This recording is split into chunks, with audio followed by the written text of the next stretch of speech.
ಸಹ ವೀರ್ಯಂ ಕರವಾವಹೈ ಯಸ್ವಿರಾವಹೈ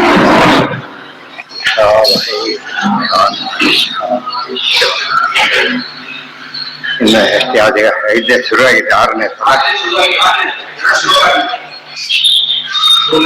ನೀನು ಬಂದೈತೆ ಹೆಂಗೆ ಗೊತ್ತು ನಿನಗೆ ಬಂದು ಎಷ್ಟು ಮೂರು ಜನ ಬೇಕಾ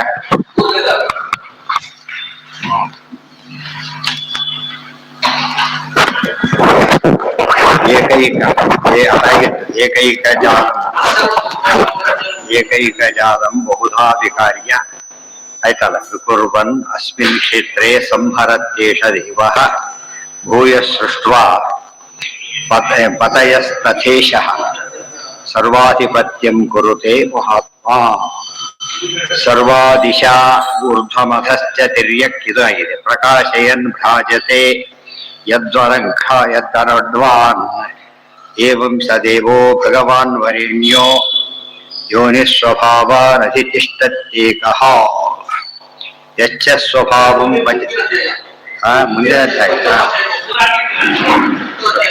ಅದರಲ್ಲಿ ಮೂರಾಗಿತ್ತ ಆರಭ್ಯ ಕರ್ಮಾಣಿ ಗುಣಾನ್ವಿತಾನಿ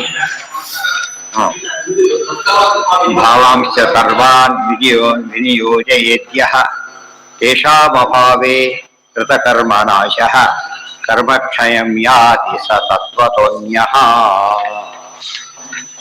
ಕರ್ಮಾಣಿ ಆರಭ್ಯ ಕರ್ಮಾಣಿ ಗುಣಾನ್ವಿತಾನಿ ಯಾವುದಕ್ಕೆ ತತ್ಕರ್ಮ ಕೃತ್ವ ವಿನಿವರ್ತ್ಯ ಭೂಯಃ ತತ್ವಸ್ಯ ಏನಿದೆ ತಾವೇನ ಸಮೇತ್ಯ ಯೋಗಂ ಏಕೇನ ದ್ವಾಭ್ಯಾಂ ತ್ರಿಭಿರಷ್ಟಭಿರ್ವಾ ಕಾಲೇನ ಚೈವಾತ್ಮ ಗುಣೈಶ್ಚ ಸೂಕ್ಷ್ಮೈಃ ತತ್ಕರ್ಮ ಕೃತ್ವ ವಿನಿವರ್ತ್ಯ ಭೂಯಃ ತತ್ವಸ್ಯ ತೌ ಏನ ಸಮೇತ್ಯ ಯೋಗಂ ಏಕೇನ ದ್ವಾಭ್ಯಾಂ ತ್ರಿಭಿಃ ಅಷ್ಟಭಿರ್ವಾ ಕಾಲೇನ ಚೈವ ಆತ್ಮಗುಣೈಶ್ಚ ಸೂಕ್ಷ್ಮೈಃ ತತ್ಕರ್ಮ ಕೃತ್ವ ವಿನಿವರ್ತ್ಯ ಭೂಯಃ ಭಗವತ್ ಪ್ರೀತ್ಯರ್ಥ ಕರ್ಮಗಳನ್ನ ಮಾಡಿ ವಿನಿವರ್ತ್ಯ ಅಂದ್ರೆ ಫಲಾಪೇಕ್ಷೆ ಇಲ್ಲದೇನೆ ತತ್ವಸ್ಯ ತೌವೇನ ಸಮೇತ್ಯ ಯೋಗ ತತ್ವಸ್ಯ ತತ್ವದ ಹಿನ್ನೆಲೆಯಲ್ಲಿ ತೌ ಅವೆರಡು ತತ್ವಗಳು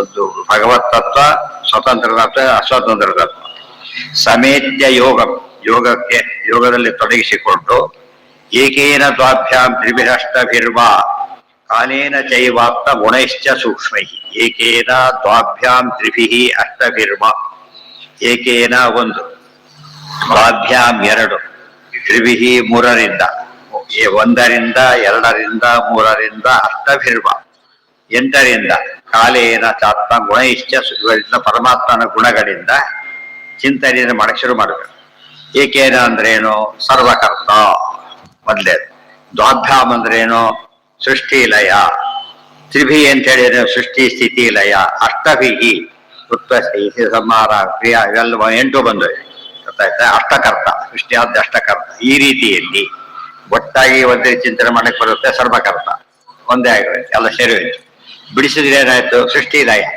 ಆರಂಭ ಅಂತ್ಯ ಮೂರನೇದು ಏನಾಯ್ತು ಸೃಷ್ಟಿ ಸ್ಥಿತಿ ಲಯ ಕಾಮನ್ ಇರೋದು ಅಷ್ಟಭಿ 8 ಅಂದ್ರೆ ನಿಮಗೆ ಅಂದ್ರೆ ದೇವರು ಎಲ್ಲವನ್ನು ಮಾಡ್ತಾರೆ ಅನುಸಂಧಾನ ಕ್ರಮ ಇರಬೇಕು ಒಂದೇ ಭಾಷೆಯಲ್ಲಿ ಹೇಳ್ಬೇಕಾದ್ರೆ ಸರ್ವಕರ್ತ ಅಂತ ಅಷ್ಟೇ ಹೇಳಿದ್ರು ಭಾಷೆಯಲ್ಲಿ ಹೇಳ್ಬೇಕಾದ್ರೆ 8 ಹೇಳಿದ್ರು ಅದೆಲ್ಲ ಅದ್ರ ಒಟ್ಟು ತಾತ್ಪರ್ಯದಲ್ಲಿ ವ್ಯತ್ಯಾಸ ಇಲ್ಲ ಅರ್ಥ ಆಯ್ತಾ ವ್ಯೂ ನೋಡೋದ್ರಲ್ಲಿ ವ್ಯತ್ಯಾಸ ಇದೆ ಅಷ್ಟೇ ಎಲ್ಲ ನೋಡೋದು 1 by 1 ನೋಡೋದು ಅಂತ ಹೇಳೋದಿಲ್ಲ ಅರ್ಥ ಕಾಲೇನ ಚೈವ ಆತ್ಮಗುಣೈಶ್ಚ ಸೂಕ್ಷ್ಮೈ ಜೊತೆಗೆ ಕಾಲ ಆಯಾ ಎಲ್ಲಾ ಕಾಲದಲ್ಲೂ ಮಾಡ್ತಾನೆ ಧ್ಯಾತಾ ಯಥಾಪೂರ್ವ ಕಲ್ಪಯತ್ ಆತ್ಮಗುಣೈಶ್ಚ ಇವೆಲ್ಲ ಪರಮಾತ್ಮನ ಸೂಕ್ಷ್ಮ ಅಂದ್ರೆ ಅಪ್ರಾಕೃತ ಪರಮಾತ್ಮ ಏನೇನ್ ಮಾಡ್ತಾನೆ ಅವೆಲ್ಲ ಅಪ್ರಾಕೃತವಾದ ಗುಣಗಳಿಂದ ಕೂಡಿ ಮಾಡ್ತಾ ಇದ್ದಾನೆ ಹೊರತು ಪ್ರಾಕೃತ ಅಲ್ಲ ಪ್ರಾಕೃತ ಸೃಷ್ಟಿ ಅಲ್ಲ ನೆನಪಿರ್ಬೇಕು ಪ್ರಕೃತಿ ಸೃಷ್ಟಿ ಮಾಡ್ತಾನೆ ಪ್ರಾಕೃತ ರೀತಿ ಅಲ್ಲ ಅರ್ಥ ಆಯ್ತಾ ಈಗ ಸರಿಯಾಗಿ ಅರ್ಥ ಮಾಡ್ಕೋಬೇಕು ಟೈಲರ್ ಬಟ್ಟೆ ಕತ್ತರಿಸೋದು ಬೇರೆ ಡಾಕ್ಟರ್ ಆಪರೇಷನ್ ಮಾಡೋದು ಬೇರೆ ಎಷ್ಟು ವ್ಯತ್ಯಾಸ ಇದೆ ಎಲ್ಲಕ್ಕೂ ಕೂಡ ಮನೆ ಯಾವ್ದನ್ನ ತುಂಡು ಮಾಡೋದು ಬೇರೆ ಗೊತ್ತಾಯ್ತಾ ಅದೆಲ್ಲ ಬದಲಾಗ್ತಾ ಹೋಗುದು ಅಲ್ಲ ದೇವರ ಕಾರ್ಯ ಯಾವಾಗ ವಿಲಕ್ಷಣ ಅಷ್ಟು ಏನೇ ಮಾಡ್ಲಿ ಏನದು ಅದು ಫಸ್ಟ್ ಕಾಮನ್ ತಿಳ್ಕೊಂಡು ಬಂಗಾರದ ಪಾತ್ರ ಮಾಡಬೇಕು ಹೊರಟಾಗ ಅರ್ಧ ಆದ್ರೆ ಉಳಿದ್ರೆ ಯಾರು ಸೇರ್ಸಕ್ ಬರಲ್ಲ ಅದಕ್ಕೆ ಇದಿರ್ಬೇಕಾದ್ರೆ ಸುರುಳನೆ ಆಗ್ಬೇಕು ಬೇರೆ ಮಾಡಕ್ ಬರೋದಿಲ್ಲ ಆ ಹೌದು ಅದೇನ ಅದೇ ಯಾರು ಹೇಳಿ ಅಪ್ರಾಕೃತ ಸೃಷ್ಟಿ ಅಂತದೆ. ದೇವರು ಮಾಡೋ ರೀತಿ ಅಪ್ರಾಕೃತ ಅಂತ ಹೇಳ್ತಾರೆ. ಮಾಡೋ ರೀತಿ ಅಪ್ರಾಕೃತ. ಅಡಿಗೆ ಸಾಮಾನ್ಯ ಮಾಡಿದ ಎಕ್ಸ್ಪರ್ಟ್ ಮಾಡ್ತಾ ಎಷ್ಟು ಡಿಫರೆನ್ಸ್ ಇದೆ ಅದಕ್ಕೆ. ಆ ರೀತಿ ಕಾಲೇನ ಚೈವ ಇವತ್ತು ಉದಾಹರಣೆಗೆ ನಾವು ಶಾಸ್ತ್ರವನ್ನು ಯಾವ ರೀತಿ ತಗೋಬೇಕು ಅಂದ್ರೆ, ನಾವು ಸುವರ್ಣರ ಸೆನ್ಸಿಟಿವ್ ಬ್ಯಾಲೆನ್ಸ್ ತೂಗ್ತಾರೆ. ಈ ದೊಡ್ಡ ಇದ್ರಲ್ಲಿ ತಗೋದಿಲ್ಲ. ಈ ಬ್ಯಾಲೆನ್ಸ್ ಸೆನ್ಸಿಟಿವ್ ಆಗುವುದು ಈ ಯೋಚನೆ ಮಾಡೋಕೆ ಯಾವಾಗ ಕೂಡ ನಾವು ಯೋಚನೆ ಏನ್ ಮಾಡ್ತಿದ್ದೀವಿ ಈಗ ಎಲ್ಲದನ್ನು ಕೂಡ ಒಂದೇ ರೀತಿ ಯೋಚನೆ ಮಾಡ್ತಾನೆ. ಆದ್ರಿಂದ ಅದೇ ಹೇಗೆ ಇದು ಹೇಗೆ ನಂಬೋದು ಹೇಗೆ ಅಂತ ಕೇಳ್ತಾರೆ. ಗೊತ್ತಾಯ್ತಾ? ಅಲ್ಲ ಸುಮ್ಮನೆ ಕೇಳಿದವರಿಗೆ ಸುವರ್ಣ ಎಂದು ವ್ಯಾಪಾರ ನೋಡೇ ಇಲ್ಲ. ಏನೇನು ಎಷ್ಟು ಎಷ್ಟು ತಪ್ಪತ್ತು ಗೊತ್ತಾಗ ಬೆಲೆ ಗೊತ್ತಾಗ ಬೆಲೆ ಅಷ್ಟಿದೆ. ಮಿಲಿಗ್ರಾಮ್ ನೋಡ್ಬೇಕಾದ್ರೆ ಅಕ್ಷರ ನೋಡ್ಬೇಕು ಅಂತ ಮಿಲಿಗ್ರಾಮ್ ಲೆಕ್ಕ. ಉಳಿದೆಲ್ಲ ಏನ್ ಮಾಡ್ಬೇಕು? ನ್ಯೂಸ್ ಒಂದೇ ನ್ಯೂಸ್ ಪೇಪರ್ ಮೂರು ಕತೆ ಮುಗಿದೋಯ್ತದೆ. ಇದಾಗಲ್ಲ ಫಾರ್ ಎವರ್ ಇರ್ತದೆ. ಅದೆಲ್ಲ ಯೋಚನೆ ಮಧ್ಯೆ ಇರ್ತಲ್ಲ. ಮಡಿಕೆನ ಮಣ್ಣಿಂದನ್ನ ಯೂಸ್ ಮಾಡಿದ್ಮೇಲೆ ನಮ್ಗೆ ಉಪಯೋಗ ಇಲ್ಲ. ಮತ್ತೆ ಯೂಸ್ ಅಂಡ್ ಥ್ರೋ ಅಷ್ಟೇ. ಅದು ಫಸ್ಟ್ ಕಾನ್ಸೆಪ್ಟ್ ಬಂದಿತ್ತು, ಯೂಸ್ ಅಂಡ್ ಥ್ರೋ. ಅದು ಮತ್ತೆ ಮಣ್ಣಾಗ್ಬಿಡುತ್ತೆ.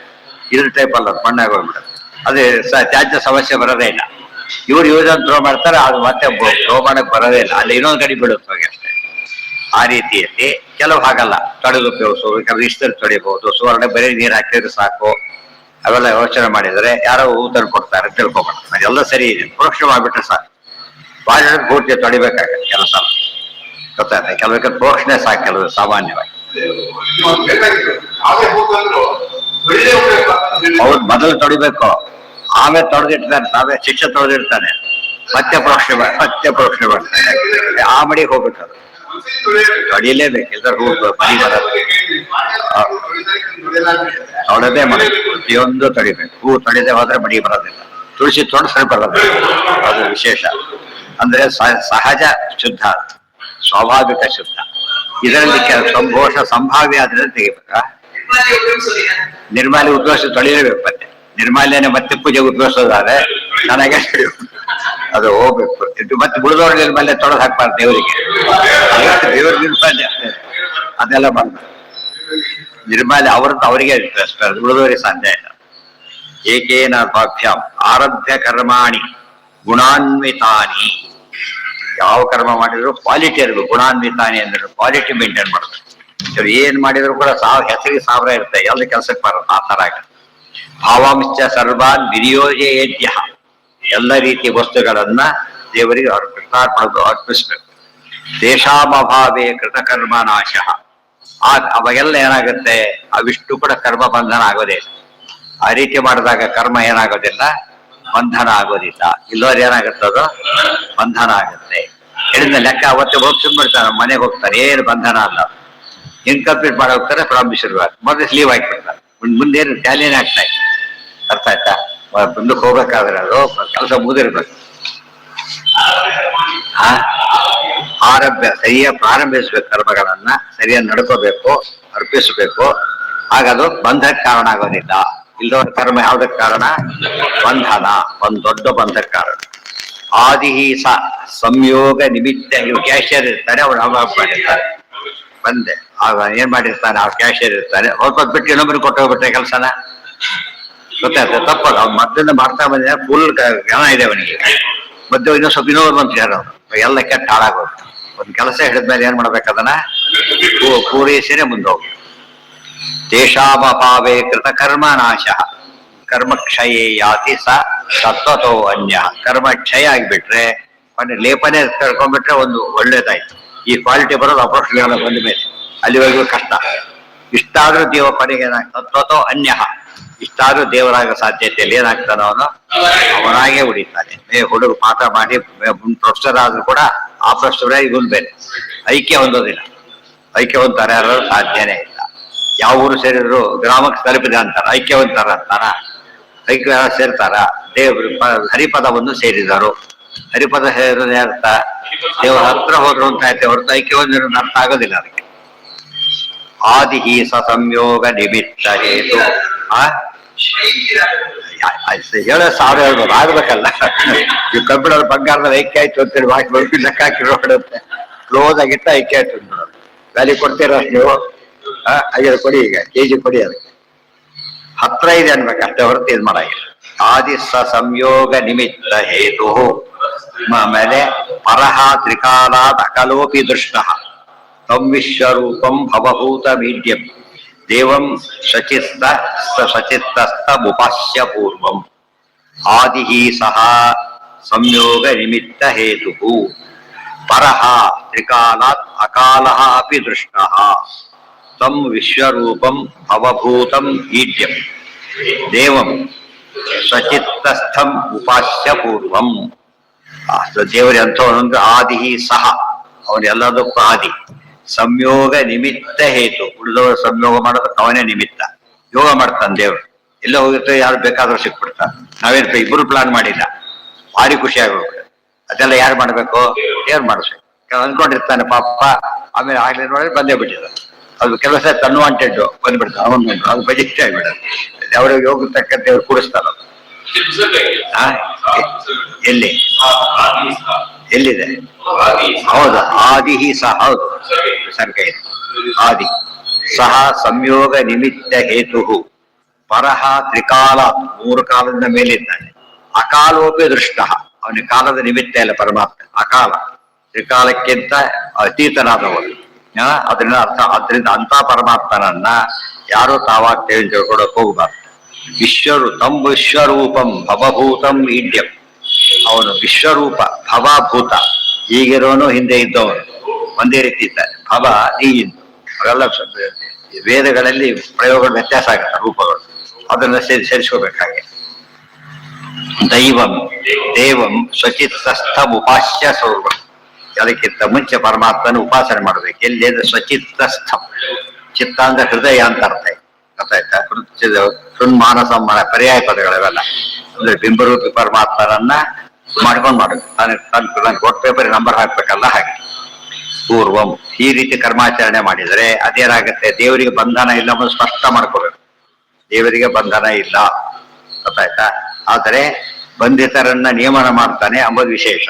ಅದು ಬಂಧನ ಅವನಿಗೆಲ್ಲ, ನಿಯಮನ ಮಾಡ್ತಾರ, ಅದ್ರ ಅವನಿಗೆ ಬಂಧ ಬರಲಿ ಅಂತ ಹೇಳ್ಬಾರ್ದು. ಏನಿಲ್ಲ, ಅತೀತನಾಗಿದ್ದಾನೆ, ಈಗ ಕಾಲಾತೀತನಾಗಿದ್ದಾನೆ. ಸವೃಕ್ಷ ಕಾಲ ಎಂದು ದೇವರಾಗಾದ ಅಂತ ಕೇಳ್ಬಿಟ್ರೆ ಮತ್ತೆ ಇನ್ನೊಬ್ರು ಯಾರೋ ಇದ್ರು ಅಂತ. ಅದಕ್ಕೆ ಕಾಲಾತೀತ, ಅವನೇ ಇದ್ದಾನೆ. ತಂ ಸಹ ವೃಕ್ಷ ಕಾಲ ಕೃತಿಭಿ ಪರೋ ಅನ್ಯೋ ಯಸ್ಮಾತ್ ಪ್ರಪಂಚ ಪರಿವರ್ತತೆ ಅಯಂ ಧರ್ಮಾವಹಂ ಪಾಪನುದಂ ಹಾಗೆ ಭಗೇಶಂ ಜ್ಞಾತ್ವಾ ಆತ್ಮಸ್ಥಂ ಅಮೃತಂ ವಿಶ್ವಧಾಮ. ಮತ್ತೆ ದೇವರ ಮಹಿಮೆಗಳು. ಸಹ ವೃಕ್ಷಕಾಲ ಆಕೃತಿಭಿ ಪರಹ, ವೃಕ್ಷ ಕಾಲ ಆಕೃತಿಭಿ ಪರ, ಎಲ್ಲದರಿಂದಲೂ ಡಿಫರೆಂಟ್ ಅವರು. ವೃಕ್ಷಾದ ಅಂತ ಹೇಳಿದ್ರು ವೃದ್ಧಿಯಾಗಿ ಕ್ಷಯ ಹೊಂದು ವೃಕ್ಷ, ಅದೆಲ್ಲ ನಿರುಕ್ತಿ ಉಪಯೋಗಿಸ್ಬೇಕು. ಅದಕ್ಕೆ ವೃಕ್ಷ ಮರ ಅಂತ ತಗೋಬಾರ್ದು. ವೃದ್ಧಿ ಕ್ಷಯ ಅಪೇತನಾದವನು. ಯಾವುದರಿಂದ? ಆಕೃತಿಭಿ, ಕಾಲ, ಕಾಲದಿಂದ ಅತೀತ, ಆಮೇಲೆ ವೃದ್ಧಿ ಕ್ಷಯಗಳಿಲ್ಲ, ಆಕೃತಿ ಬದಲಾಗೋದಿಲ್ಲ. ಪರ ಅನ್ಯ, ಎಲ್ಲದರಿಂದ ಬೇರೆಯಾಗಿದ್ದಾನೆ. ಶ್ರೇಷ್ಠ, ಪರ ಅಂದ್ರೆ ಶ್ರೇಷ್ಠ, ಅತಯವ ಅನ್ಯ, ಅದರಿಂದ ಭಿನ್ನನಾಗಿದ್ದಾನೆ. ಯಸ್ಮಾತ್ ಪ್ರಪಂಚ ಪರಿವರ್ತತೆ ಅಯಂ, ಇವನಿಂದನೇ ಈ ಪ್ರಪಂಚ ಇದೆಯಲ್ಲ ಪರಿವರ್ತತೆ. ಯಥಾ ಯಥಾ ಪೂರ್ವಂ ಅಕಲ್ಪಯತ್, ಅದು ನಡೀತಾ ಅನಾದಿ ನಿತ್ಯವಾಗಿ. ಅನಾದಿ ನಿತ್ಯ ನಡೆಯೋದು ಒಂದು ಪ್ರೋಸೆಸ್, ಆದ್ರೆ ನಿತ್ಯದಲ್ಲೂ ನಡೆಯೋ ಒಂದು ಪ್ರೋಸೆಸ್. ನಿತ್ಯದಲ್ಲೂ ಕೂಡ ನಮ್ಮ ದೇಹದಲ್ಲೇ ಫ್ರಾಕ್ಷನ್ ಆಫ್ ಸೆಕೆಂಡ್ ನಲ್ಲಿ ಮಿಲಿಯನ್ಸ್ ಆಫ್ ಇಯರ್ಸ್ ಸೆಲ್ಬೇಕು, ಸಾಯ್ಬೇಕು, ಮತ್ತೆ ಹುಟ್ಟಬೇಕು. ನೋಡಿ, ಸೃಷ್ಟಿ ಸ್ಥಿತಿ ಎವ್ರಿ ಇದ್ರಲ್ಲಿ ನಡೀತಾ ಇದೆ. ನಮಗೊಂದು ಸ್ಟೇಜಲ್ಲಿ ಕಾಣುತ್ತಷ್ಟೇ. ಒಬ್ಬ ಹುಡುಗ ಇದ್ದಾರೆ, ಅವ್ರೊಂದು 20 ವರ್ಷ ನೋಡ್ತಾರೆ, ದೊಡ್ಡ, ಓ ಎಷ್ಟು ದೊಡ್ಡ ಆಗಿದೆ, ಇಷ್ಟು ಗೊತ್ತಾಯ್ತು ಅಷ್ಟೇ ನಮಗೆ. ಅದು ದೊಡ್ಡ ಕ್ರಮೇಣ ದಿವಸ ನೋಡಿದ್ರೆ ಗೊತ್ತಾಗಲ್ಲ, ದಿವಸ ನೋಡಿದ್ರೆ ಗೊತ್ತಾಗೋದಿಲ್ಲ. ಗ್ಯಾಪ್ ಕೊಟ್ಟರೆ ಕ್ಲಿಯರ್ ಆಗಿ ಗೊತ್ತಾಗುತ್ತೆ. ಅಂದ್ರೆ ಬೆಳವಣಿಗೆ ಇದು ಒಂದ್ ದಿವಸ ಆಗಿ ಒಂದ್ ದಿವಸ ನಿಂತು ಇಲ್ಲ, ಕಂಟಿನ್ಯೂಸ್ ಪ್ರೋಸೆಸ್. ಕಂಟಿನ್ಯೂಸ್ ಅಂದ್ರೆ ಕಂಟಿನ್ಯೂಸ್ ಪ್ರೋಸೆಸ್. ಆದ್ರಿಂದ ಆ ಪ್ರೋಸೆಸ್ ಮಾಡೋದು ಯಾರು? ನಾವೇನ್ ತಿಳ್ಕೊಂಡಿದ್ದೀವಿ, ಒಂದು ಸೃಷ್ಟಿ ಮಾಡಿ ಬಿಟ್ಬಿಡ್ತಾರಲ್ಲ. ಎವ್ರಿ ಮೊಮೆಂಟ್ ಏನ್ ಮಾಡ್ತಾ ಇದ್ದ ಪರಮಾತ್ಮ, ಅದನ್ನ ಸೃಷ್ಟಿ ಮಾಡಿದ್ರೆ ದೇಹ ಇದಾಗ ಹೋಗ್ಬಿಡುತ್ತೆ. ಆಮೇಲೆ ಆಗಬಾರ್ದು, ಬರೀ ಹೋಗ್ಬಿಟ್ಟು ಸತ್ತು ಹೋಗ್ತಾನೆ, ಹೊಡೆದು ಹೋಗ್ತದೆ. ಅದೆಲ್ಲ ಆಗಬಾರ್ದು. ಆ ರೀತಿ ಮಾಡ್ತಾ ಬರ್ತಾನೆ. ದೇವರ ಸೃಷ್ಟಿ ಎಷ್ಟು ದೊಡ್ಡದು ಅಂತ ಗೊತ್ತಾಗೋದಿಲ್ಲ. GPS ಹಾಕ್ತಾರೆ, ಮೇಂಟೆನೆನ್ಸ್ ಮಾಡ್ಬೇಕಾ ಇಲ್ವಾ? ಆ ತರ ಅದು ಮೇಂಟೆನೆನ್ಸ್ ಯಾವಾಗಲೂ ಮಾಡಿದ್ರೆ ಸಾಕು, ಪೂರ್ತಿ ಡೆಫಿನೆಟ್ ಪೀರಿಯಡ್. ಹಾಗಲ್ಲ, every fraction of a second ಸೃಷ್ಟಿಕರ್ತ ಪರಮಾತ್ಮ, every fraction of a second ಲಯಕರ್ತ. ಇದು ಅರ್ಥ ಮಾಡ್ಕೊಂಡು ಇಲ್ಲ ಇದೆ ಇಂಥ ಸೃಷ್ಟಿ ಯಾರು ಯೋಚನೆ ಮಾಡಕ್ಕೂ ಬರೋದಿಲ್ಲ. ನ್ಯಾಚುರಲ್ ಅಂತ ಹೇಳ್ಬಾರ್ದು. ಯಾಕೆ? ಜಡ. ನ್ಯಾಚುರಲ್ ಅಂತ ಹೇಳಕ್ ಬರೋದಿಲ್ಲ. ಏನಾಗ್ಬೇಕದ ಒಬ್ಬ ಚೇತನ ಇರಲೇಬೇಕು ಕಂಟಿನ್ಯೂಸ್. ಸವೃಕ್ಷ ಕಾಲಾಕೃತಿ ಪರೋನ್ಯೋ ಯಸ್ಮಾತ್ ಪ್ರಪಂಚ ಪರಿವರ್ತತೆ ಅಯಂ. ಪರಿವರ್ತತೆ ಬಗ್ಗೆ ಎರಡರ್ಥ. ನಡೀತಾ ಇದೆ, ಪರಿವರ್ತತೆ ಪರಿಣಾಮವನ್ನು ಹೊಂದ್ತಾ ಇದೆ, ವಿಪರೀತ ಪರಿಣಾಮವನ್ನು ಹೊಂದ್ತಾ ಇದೆ. ಧರ್ಮಾವಹಂ ಪಾಪನುತಂ ಭಗೇಶಂ. ಪರಮಾತ್ಮ ಧರ್ಮ ಆವಹ, ಧರ್ಮವನ್ನು ತಂದ್ಕೊಡ್ತಾನೆ, ಪುಣ್ಯವನ್ನು ತಂದ್ಕೊಡ್ತಾನೆ. ಪಾಪನುತಂ ಪಾಪವನ್ನು ಕಡಿತಾನೆ. ನುತ್ ಅಂದ್ರೆ ಏನು? ಎಲ್ಲಿ ಬಂದಿದೆ ನುತ್ ಅಂತ? ಎಲ್ಲಿ ಬಂದಿದೆ? ಸ್ಮರೇತ ಯಾಮಿನೇನ ಸಹಸ್ರಾವಿತ ಕಾದ್ಯಮತೆ ಅವತಾ ಪಾಪನೂದಿ ಬಂದಿದೆ. ತಮೋನುದಾನಂದಮಪಾಪ ಲೋಕಃ. ಎಲ್ಲಿ ಎಲ್ಲಿ? ಅದು ನಿಜ. ನುತ್ ನುತ್ ತಮೋನುದ, ಅದು ಪಾಪನುದಂ, ಪಾಪವನ್ನ ಪರಿಹರಿಸತಕ್ಕಂಥವನು. ಅದೇ ಬೇಕಾಗೆಲ್ಲ ಸೇರಿಸ್ಬೇಕು. ಎಲ್ಲೆಲ್ಲಿ ಬಂದು ನೆನ್ಪು ಮಾಡಿಕೊಂಡ್ರೆ ಹಾಗೆ ಸ್ಪಷ್ಟತೆ ಜಾಸ್ತಿ ಆಗುತ್ತೆ. ಭಗೇಶಂ, ಭಗೇಶಂ ಗೊತ್ತಾಗತ್ತೆ. ಐಶ್ವರ್ಯ ಸಮಗ್ರಸ್ಯ ವೀರ್ಯಸ್ಯ ಯಶಸ್ಶ್ರೇಯ ಜ್ಞಾನ ವಿಜ್ಞಾನಯೋಶ್ಚೈವ ಷಣ್ಣಾಂ ಭಗ ಇತೀರಣ. ಭಗಕ್ಕೆ ಸ್ವಾಮಿ, ಐಶ್ವರ್ಯ ಷಡ್ಗುಣಗಳಿಗೆ ಸ್ವಾಮಿಯಾಗಿದ್ದಾನೆ ಪರಮಾತ್ಮ. ಧ್ಯಾತ್ವ ಆತ್ಮಸ್ಥಂ. ಇಂಥ ಪರಮಾತ್ಮನನ್ನ ಆತ್ಮಸ್ಥಂ ಧ್ಯಾತ್ವ, ಒಳಗೆ ಧ್ಯಾನ ಮಾಡಬೇಕು, ಇದರ ಉಪಯೋಗ ಇಲ್ಲ. ಆತ್ಮಸ್ಥಂ ಧ್ಯಾತ್ವ ಪರಮಂಚ ದೈವತಂ. ಆತ್ಮಸ್ಥಂ ಅಮೃತಂ ವಿಶ್ವಧಾಮ. ಅಮೃತ ಪರಮಾತ್ಮ ವಿಶ್ವಧಾಮ, ಕ್ಷೇಮಧಾಮ ಅಂತ ಭಾಗವತ. ವಿಶ್ವಕ್ಕೆ ಧಾಮ. ವಿಶ್ವ ಅಂದ್ರೆ ವಾಯುದೇವರು, ಅವರಿಗೆ ಧಾಮ, ಅವರೇ ಧಾಮ. ಕಲ್ಯಾಣ ಗುಣೈಕ ಧಾಮ್ನೆ. ಹಾಗೆಲ್ಲ ಅನೇಕ ಅರ್ಥ ಮಾಡ್ತಾರೆ. ಮತ್ತೇನಾಯ್ತು ಹೇಳಿ?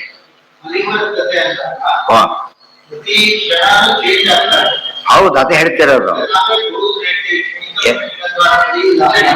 ಯಾವ್ದನ್ನ? ಅವನ್ ಹೇಳೋದು ಹಾಗಲ್ಲ. ಕ್ಷಣಿಕ ಅಂದ್ರೆ ಸತ್ತೋಗ್ಬಿಡುತ್ತೆ ಅಂತ ಹೇಳಿ. ಇನ್ನೊಂದು ಹುಟ್ಟುತ್ತಾದ್ರೆ ಎವ್ರಿ ಕ್ಷಣದಲ್ಲಿ ಸತ್ತು ಹುಟ್ಟೋದು ಅಂದ್ರೆ ಅವ್ರ ಅರ್ಥ ಏನು ಅಂದ್ರೆ ಅದು ವಿಕಾರ ಹೊಂದುತ್ತೆ ಅಂತ ಮುಖ್ಯ ತಾತ್ಪರ್ಯ. ವಿಕಾರ ಇದೆ, ಅವ್ರು ಹಾಗಲ್ಲ. ಇನ್ನು ಇಲ್ಲೇ ಇಲ್ಲ ಅದು. ಅನಿಲೇಷನ್ ಹೋಗ್ಬಿಡುತ್ತೆ, ಅದು ಹೋಗೋದಿಲ್ಲ. ಅದು ಹೋಗಿದ್ರೆ ಮತ್ತೆ ಬೀಳುತ್ತೆ, ಯಾಕೆ ದೇಹದೊಳಗೆ ಡಂಪ್ ಆಗುತ್ತೆ ಅದು. ಅವ್ರು ನಾಶ ಅಂತ. ನಾಶ ಅಂದ್ರೆ ಹಾಗಲ್ಲ. ನಾಶ ಅಂದ್ರೆ ನಮ್ಮಿಂದ ಡೀಲಿಂಗ್ ಆಗುತ್ತೆ ಹೊರತು ಅದು ಸಾಯೋದಿಲ್ಲ. ಅರ್ಥ ಆಯ್ತಾ? ಈಗ ಅಡಿಗೆ ಬೈದ್ಲು ಮುಗಿದೋಯ್ತು, ಊಟ ಅಡಿಗೆ ಮುಗಿದೋಯ್ತು, ಎಲ್ಲ ಬಿಸಾಕ್ಬಿಡ್ತೀನಿ. ಎಲ್ಲ ನಾಶ ಆಗಿಲ್ಲ. ಏನಾಗಿದೆ ಅಂತ ನೀವು ಬಿಸಾಕ ಮತ್ತೆ ಅದಿದೆ, ತ್ಯಾಜ್ಯವಾಗಿ ಉಳ್ಕೊಂಡಿದೆ. ಅವ್ರು ಅದಲ್ಲ, ಹೋಗೇ ಬಿಡುತ್ತೆ ಅಂತ ಅದನ್ನ ಒಪ್ಪದೆ. ಗೊತ್ತಾಯ್ತು ಯಾವ್ಯಾಂಗಲ್ಲ? ಅರ್ಥ ಆಯ್ತಾ? ಈಗ ನಾವು ಕ್ಷಣಿಕ ಅಂತ ನಾವು ಒಪ್ಪಿರ್ತೇವೆ. ಕ್ಷಣ ಸಂಬಂಧಿ ಎಲ್ಲ ಕ್ಷಣಿಕನೇ. ಅವ್ರು ಕ್ಷಣ ಮಾತ್ರ ಇರೋದು ಅಂತ ಹೇಳಿ. ಈಗ ಒಂದು ನೆಕ್ಸ್ಟ್ ಟೈಮ್ ಏನಿಲ್ಲ. ಈಗ ವ್ಯಕ್ತಿ ಇಲ್ಲ ಇನ್ನೊಬ್ರು ಬಂದ್ಬಿಟ್ಟಿದ್ದಾರೆ ದಾರಿ ಒಳಗೆ. ಹಾಗಿದ್ರೆ ನಾನೇ ಅವನಂತ ಜ್ಞಾನ ಹೇಗೆ ಬಂತ ಅವ್ರಿಗೆ? ಅದು ಭ್ರಮೆ ಅಂತಾನೆ. ಭ್ರಮೆ ಅಂದ್ರೆ ಯಾವ ಸತ್ಯ ಆಗಿದ್ರೆ ತಪ್ಪು. ಅದು ಬೇರೆ, ಇದು ಬೇರೆ. ಅಂದ್ರೆ ಯೂಸ್ಲೆಸ್ ಆಗುತ್ತೆ. ಇದು ಹೊಸ್ತು ಬರ್ಬೇಕು ಅಂತ ಪ್ರತಿ ದಿವಸ ಅಡುಗೆ ಮಾಡ್ತಾರೆ, ಪ್ರತಿ ದಿವಸ ಚಲ್ತಾರೆ, ಕ್ಲೀನ್ ಮಾಡ್ತಾರೆ. ಇದು ನಾಶನ? ಇದು ಅಲ್ಲ. ಏನದ?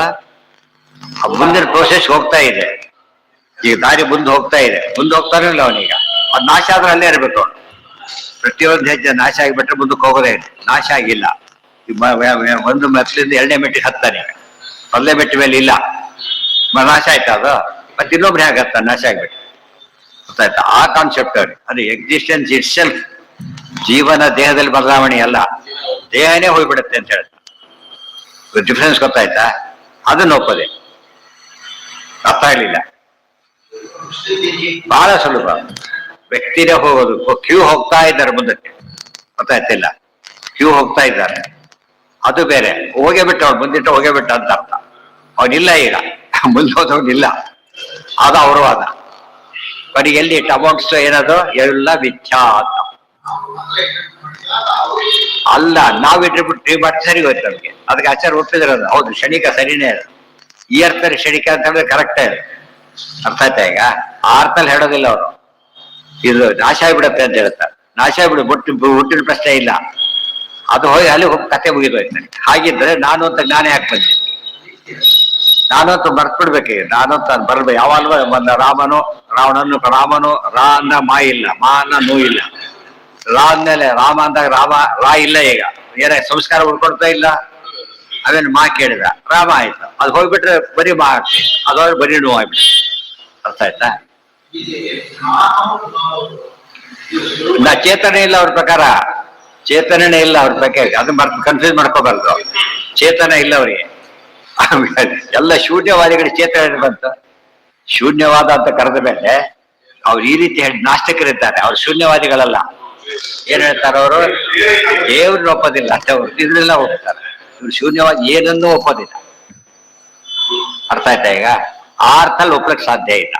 ಈ ಅರ್ಥದಲ್ಲಿ ಒಪ್ಪಿ ಚೇಂಜಸ್ ಆಗುತ್ತೆ. ನಾವು ಅದೇ ಅಶ್ವತ್ಥ ಅಂತ ಬರಲಿಲ್ಲ 15ನೇ ಅಧ್ಯಾಯ, ಅದನ್ನೇ ಪ್ರತಿ ಕ್ಷಣದಲ್ಲೂ ಏನಾಗುತ್ತದ, ನಾಳೆ ಇರೋದಿಲ್ಲ ಅಂತ ಶಬ್ದದಲ್ಲಿ ಅಶ್ವತ್ಥ ಅರ್ಥ ಏನ್ ಹೇಳಿದ್ರಲ್ಲಿ ನೆನಪಿದ್ಯಾ? ಶ್ವತ್ಥ ಅಶ್ವತ್ಥ. ಶ್ವತ್ಥ ಅಂದ್ರೇನು? ನಾಳೆ ಇದೇ ರೀತಿ ಇರೋದು. ಅಶ್ವತ್ಥ ಅಂದ್ರೇನು? ಅಂದ್ರೆ ಚೇಂಜ್ ಆಗೋದು. ಅದು ಚೇಂಜ್ ಆಗೋದಿಲ್ಲ ಅಂತ ಅರ್ಥ. ಅಲ್ಲಿ ಶ್ವತ್ಥ ಅಂದ್ರೂ ಕೂಡ ನಾಳೆ ಅಲ್ಲ, ವೆರಿ ನೆಕ್ಸ್ಟ್ ಮೂಮೆಂಟ್ ಚೇಂಜ್ ಆಗ್ತಾನೆ ಇರುತ್ತೆ. ದೇವ್ರು ಚೇಂಜ್ ಆಗೋದಿಲ್ಲ. ಯಾಕೆ? ಗಾರಾನಂದಮಯ, ಚೇಂಜ್ ಆಗೋದಿಲ್ಲ. ಇವತ್ತು ಉದಾಹರಣೆ ಪಟ್ಟೆ ಹಳೇದಾಗುತ್ತೆ ಇರ್ಕೋಬೇಡ, ಅದು ಇದ್ದಕ್ಕಿಂತ ಹಳೇದಾಗೋದಿಲ್ಲ. ಏನಾಗ್ತಾ ಬರುತ್ತದು? ಮೊದಲೇ ಯಾಕೆ ಹುಟ್ಟೋದು ಸಾಯೋದು ಮಾಡ್ತಾ ಮಾಡ್ತಾ ಸ್ಟೇಜಲ್ಲಿ ಹೋಗ್ಬಿಡತ್ತೆ. ಅವ್ರ ಪ್ರಕಾರ ಹಾಗಲ್ಲ. ಎವ್ರಿಥಿಂಗ್ ಗೋಸವೇ. ಚೇತನ ಒಪ್ಕೊಂಡೆ ಪ್ರಶ್ನೆ ಬರ್ತಿದ್ದಿಲ್ಲ, ಅದು ಬೇರೆ ಆಗೋಯ್ತು. ಚೇತನ ಒಪ್ಪಿ ದೇವ್ರನ್ನ ಒಪ್ಪೋದೇ ಸಮಸ್ಯೆ ಬರೋದಿಲ್ಲ. ಎಲ್ಲವೂ ಶೂನ್ಯ ಅಂದ್ರೆ ಎಲ್ಲಿಂದ ಬಂತ ಹಾಗಿದ್ದಾರೆ ಬಂತು? ಶೂನ್ಯದಿಂದ ಬಂತ? ತಪ್ಪದು. ಶೂನ್ಯವಾಗೋದು ತಪ್ಪು, ಶೂನ್ಯ ಬರೋದು ತಪ್ಪು. Something cannot come out of nothing, something cannot become nothing. ಎರಡಿದೆ. ಎರಡನ್ನೂ ಹೇಳ್ತಾರ, ಫಿಲಾಸಫಿ ಹೋಯ್ತವ್ರೆ. ನಾವು ಹಾಗೆ ಹೇಳೋದಿಲ್ಲ. ಅರ್ಥ ಆಯ್ತಾ? ಆಗ್ತಾ ಇದೆ, ಆಡ್ ಮಾಡಕ್ ಒಬ್ಬರಿದ್ದಾನೆ, ಅದು ಬೇರೆ. ಆಟೋಮೆಟಿಕ್ ಆಗುತ್ತೆ ಎಂಬ ಕಾನ್ಸೆಪ್ಟೇ ಮೊದಲೇ ತಪ್ಪು. ನಮ್ಮಲ್ಲಿ ದೇಹದಲ್ಲಿ ಸಾಯುತ್ತೆ ಹುಟ್ಟುತ್ತೆ ಎಂಬ ಇನ್ನೊಬ್ರು ನಿರ್ಧಾರ ಮಾಡಿಸೋದು ಆಟೋಮೆಟಿಕ್ ಅಲ್ಲ. ಅದು ಅವ್ರ ಪ್ರಕಾರ ಆಟೋಮೆಟಿಕ್ ನಾಶ ಹೊಂದುತ್ತೆ, ಇವೆಲ್ಲ ಹೇಳ್ತಾರೆ. ಅದಕ್ಕೆ ಆಚಾರ ಹೇಳಿದ್ರು. ನಾವೇಳಿ ಅರ್ಥ ಮಾಡ್ಕೊಂಡು ಹೋಗ್ಬಿಡ್ತೀವಿ ನಾವು. ಅಂದ್ರೆ ನಮ್ಮ ಸಿದ್ಧಾಂತ ನೀವು ಒಪ್ಕೊಂಡಾಗ ಆಯ್ತಾ ಹೊರತು ನಮ್ಮ ಸಿದ್ಧಾಂತ ಬದಲಾಗ್ಲಿಲ್ಲ, ನಿಂದು ಬದಲಾಯ್ತಾಗ. ಅದಕ್ಕೆ ಸೋತವ್ರು ಯಾರೀಗ? ಅವರು ದುಡ್ಡು ಸೋತೊಂದು ಕೆಂಡನಿಗೆ ಕೊಟ್ಟ ದುಡ್ಡು ಅಲ್ಲೇ ಇದೆ, ವಾಪಸ್ ತಗೊಳಗಿಲ್ಲ. ಅವನು ಇವನ್ನೆಲ್ಲ ಅವನಾಗೋಯ್ತು. ಈಗ ಅವನ ಮಾತ್ರ ಹೋಯ್ತು ಅಂತ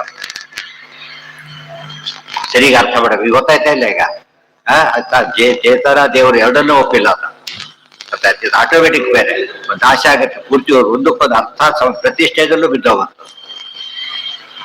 ಎರಡನೇ ಮಾಡಿ ಕಟ್ಟಿದಾಗ ಮೊದಲೇ ಮಾಡಿ ಬಿದ್ದೋಗ್ಬಿಟ್ರೆ ಗತಿ ಏನಾಗುತ್ತೆ? ಎರಡನೇ ಮಾಡಿ ಈಗ ಇಲ್ಲ, ಅದು ಹೋಗ್ಬಿಡುತ್ತಾಗ. ಆ ತರ ನಮ್ದು ಹಾಗಲ್ಲ, ಅದು ಇದೆ, ಸಪೋರ್ಟ್ ಇದ್ದೇ ಇದೆ. ಯಾವ್ದ? ಇಲ್ಲ ಇಲ್ಲ ಇಲ್ಲ ಇಲ್ಲ. ಕಾಲ ಕೂಡ ಏನಾಗುತ್ತೆ ಅಂದ್ರೆ, ಕಾಲ ಸತ್ ನಿತ್ಯ, ಕಾಲ ಹೋಲ್ ನಿತ್ಯ. ಯಾವ್ದು ಪಾಲ್ಟ್ ಏನದು? ಅನಿತ್ಯ ಅಷ್ಟೇ. ಅದು ಹಾಗಲ್ಲ. ಕ್ಷಣನೂ ಅನಿತ್ಯ, ಇದು ಅನಿತ್ಯ. ಮತ್ತೆ ನಿತ್ಯ ಇದು ಕರೆಕ್ಟ್ ಆಗೋದು ಯಾವ್ದಕ್ಕಾಗಿ?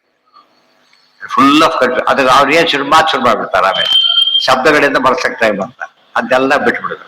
ನಮ್ಮ ಫ್ಯಾಕ್ಟ್ ಯೋಚನೆ ಮಾಡಕ್ ಕೊಟ್ಟ ಉತ್ತರ ಸಿಗ್ತದೆ.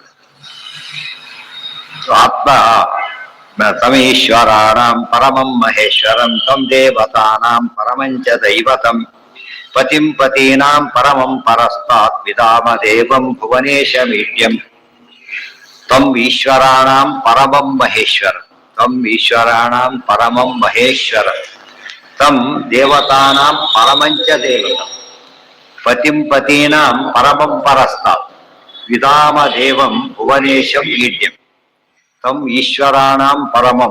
ಹೇಗಿದೆ ಇದು? ಪವಿತ್ರಾಣಾಂ ಪವಿತ್ರಂ ಯೋ ಮಂಗಲಾನ ಚ ಮಂಗಲ ಬಿದ್ದಾಗಿ. ಈಶ್ವರರಲ್ಲಿ ಪರಮ, ಈಶ್ವರರಿಗೆ ಈಶ್ವರ, ಬೆಸ್ಟ್ ಅಮಾಂಗ್ ದಿ ಬೆಸ್ಟ್ ಅಂತಾರಲ್ಲ ಹಾಗೆ.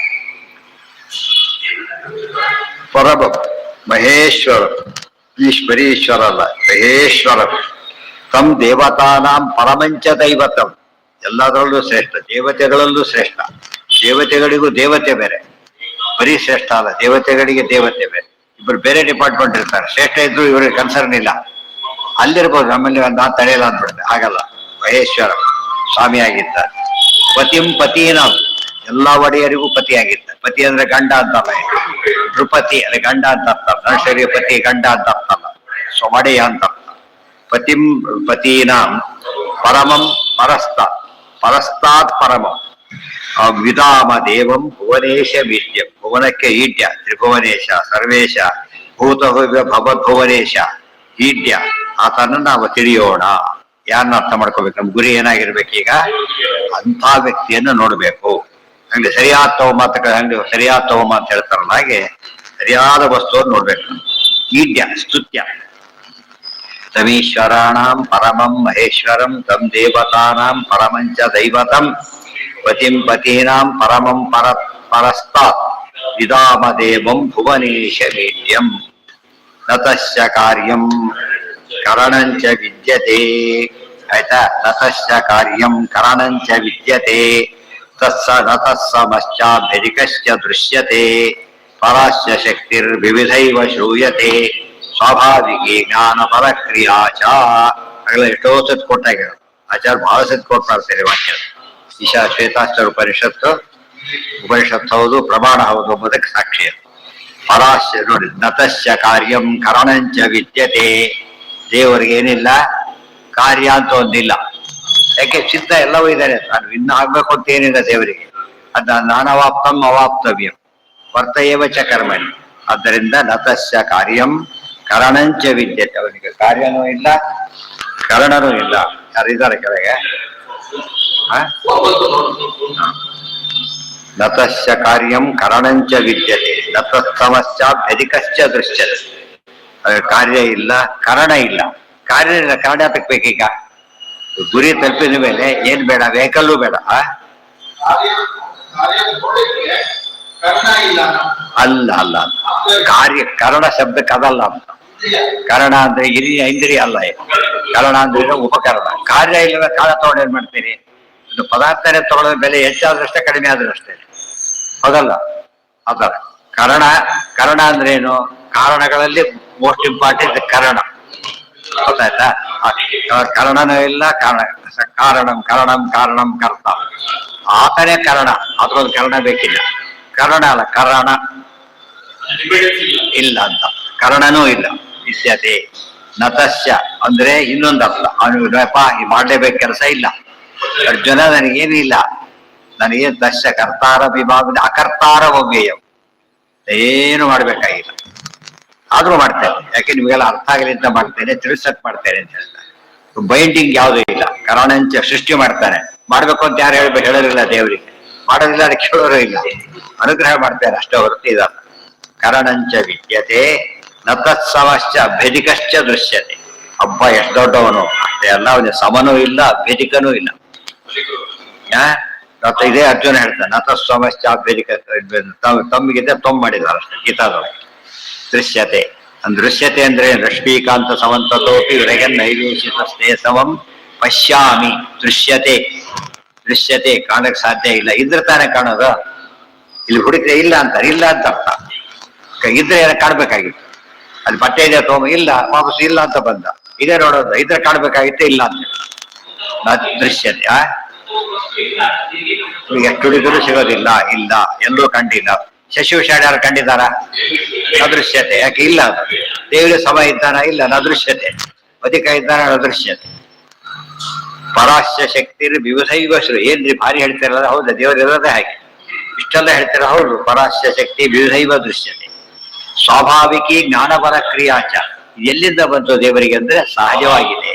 ಹಾಲಿಗೆ ಬಿಳಿ ಬಣ್ಣ ಸಹಜ, ಬೆಂಕಿ ಸುಡೋದು ಸಹಜ ಇದೆಯಲ್ಲ, ಆ ಸಹಜತೆಯೂ ದೇವರ ಅಧೀನ. ದೇವರದ್ದು ಯಾರಿಗೂ ಅಧೀನ. ಅಂತ ಸಹಜತೆ ದೇವರದೇ. ಮತ್ತೆ ಯುನಿಕ್. ಮತ್ತೆ ನಮಗೆ ಎಷ್ಟೇ ಸಹಜ ಗುಣಗಳು ಕೂಡ ದೇವರ ಅಧೀನದಲ್ಲಿದೆ. ದೇವರದಾಗಲ್ಲ. ಸ್ವಾಭಾವಿಕಿ ಜ್ಞಾನಬಲ ಕಾರ ಒಂದು. ಡ್ರೈವಿಂಗ್ ಬರೋದಿಲ್ಲ, ಡ್ರೈವ್ ಅಧೀನ.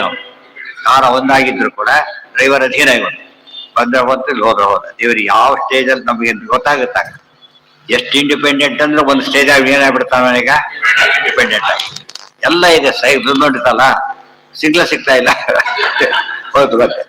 ಎಲ್ಲ ಫಸ್ಟ್ ಒಂದೇ. ಯಾರು ಹೇಳೋರಿಲ್ಲ, ಅವರೇ ದೇವರು. ಆಫೀಸ್ ಚೀಫ್ ಅವನೇ. ಸಿಗ್ನಲ್ ಸಿಗ್ತಾ ಇದೆ. ಯಾವ ಕಾರಣ ಹೇಳಬಾರ್ದು. ಒಂದು ಕಾರಣ ಹೇಳಿದ್ರೆ ಸ್ವತಂತ್ರ ಅಂತ ಅರ್ಥ. ಸ್ವತಂತ್ರ ಆಗೋದಿಲ್ಲ. ಪರಾಸ್ಯ ಶಕ್ತಿ ವಿವಿಧೈವ ಶ್ರೂಯತೆ ಸ್ವಾಭಾವಿಕಿ ಜ್ಞಾನ ಬಲ ಕ್ರಿಯಾ. ಜ್ಞಾನ ಬಲ ಕ್ರಿಯಾ ಎಲ್ಲವೂ ಕೂಡ ಏನವು? ಸ್ವಾಭಾವಿಕಿ, ಸಹಜವಾಗಿ ಇವೆ. ಬಾಲ ಬಲ ಕ್ರಿಯಾ. ಜ್ಞಾನ ತಿಳುವಳಿಕೆ, ಬಲ ಮಾಡೋ ಶಕ್ತಿ, ಕ್ರಿಯೆ. ಜ್ಞಾನ ಬಲ ಅಂತ ಓದಬಾರ್ದು. ಜ್ಞಾನ ಬಲ ಕ್ರಿಯಾ ಅದನ್ನ ಹೇಳ್ಬೇಕಾದ್ರೆ ನ ಕೇವಲ ಮೇ ಭವತಶ್ಚ ರಾಜನ್ ಸವೈ ಫಲಂ ಬಲಿನಾಂಚಾಪರೇಶ. ನತಸ್ಯ ಕಶ್ಚಿತ್ ಪತಿರಸ್ತಿ ಲೋಕೆ. ನತಸ್ಯ ಕಶ್ಚಿತ್ ಪತಿರಸ್ತಿ ಲೋಕೆ. ಸಚೇಚಿತ ನಚೇಷಿತ ನೈವಚ ತಸ್ಯ ಲಿಂಗಂ. ಅವನಿಗೆ ಒಬ್ಬ ಪತಿ ಅಂತ ಇಲ್ಲ ಪರಮಾತ್ಮನಿಗೆ. ನಚ ಈಶಿತ, ಒಡೆಯ ಅಂತಿಲ್ಲ. ನೈವಚ ತಸ್ಯ ಲಿಂಗಂ, ಅವನಿಗೆ ಲಿಂಗ ಅಂತಿಲ್ಲ. ನಮ್ಮಂತೆ ಪ್ರಾಕೃತ ಲಿಂಗ ಅಂತಿಲ್ಲ. ಅಪ್ರಾಕೃತವಾಗಿದ್ದಾರೆ. ಪ್ರಾಕೃತ ಇಲ್ಲ. ಸಕಾರಣಂ ಕರಾಣ ಏನು ಇರ್ತದೆ ಕರಣಾಧಿಪಾಧಿಪ ಸ ಕಾರಣಂ ಕರಣಾಧಿಪಾಧಿಪ ಕಾರಣನಾಗಿದ್ದಾನೆ. ಕರ್ಣಗಳಿಗೂ ಕೂಡ ಪ್ರಧಾನ ಕರ್ಣಗಳಿಗೂ ಕಾರಣನಾಗಿದ್ದಾನೆ. ಅದೇ ಸಕಾರಣಂ ಕಾರಣತಸ್ತತೋಪಿ ತಸ್ಯಾಪಿ ಹೇತು ಪರಹೇತು ಹೇತು ನಚಾಶ್ಚ ಕಶ್ಚಿತ್ ಜನಿತ ನಚಾಧಿಪ. ಅವನಿಗೆ ಯಾವನು ತಂದೆ ಅಂತಿಲ್ಲ, ಜನಿತ ಹುಟ್ಟಿಸೋನು. ಅಧಿಪ ಅಂತ ಒಡೆಯನೂ ಇಲ್ಲ. ಇಷ್ಟೋತ್ಕೊಂಡ ದ್ವಾದಶ ಸ್ತೋತ್ರ. ವಸೀವಶೇನ ಕಶ್ಯಾಪಿ ಯೋಜಿತೋ ವಿಜಿತಾ ಕಿಲ ಸರ್ವಕರ್ತಾನ ಕ್ರಿಯತೆ ತನ್ನಮಾಮಿ ರಮಾಪತಿ. ಯಸ್ತಂತು ನಾಭ ಇವ ತಂತುಭಿಃ ಪ್ರಧಾನಜೈ ಸ್ವಭಾವತಃ ದೇವ ಏಕಃ ಸಮಾವೃಣೋತಿ. ಅವರನ್ನ ಸನೋ ದಧಾತು ಬ್ರಹ್ಮಾಪ್ಯಯಂ. ಮುಂದೆ ಅಲ್ಲಿಗೆ ನಾಳೆ ಮುಂದಿನ ಪಾಠ. ಈಗ ಎಷ್ಟು ಉಪನಿಷತ್ತಿದೆ ಅಂದ್ರೆ ಸರಿಯಾಗಿ ಓದ್ಕೊಂಡ್ಬಿಟ್ರೆ ಎಷ್ಟೋ ವಿಷಯ, ಎಲ್ಲ ಉಪನಿಷತ್ತುಗಳ ಸಾರ ಇದ್ದಾಗಿದೆ. ಆಚಾರ್ಯ ಭಾಷ್ಯ ಬರೆದನ್ನ ಇದಕ್ಕೆ ಎಲ್ಲ ಬಹಳಷ್ಟು ಕಡೆ ಉಪಯೋಗಿಸ್ತಾರೆ.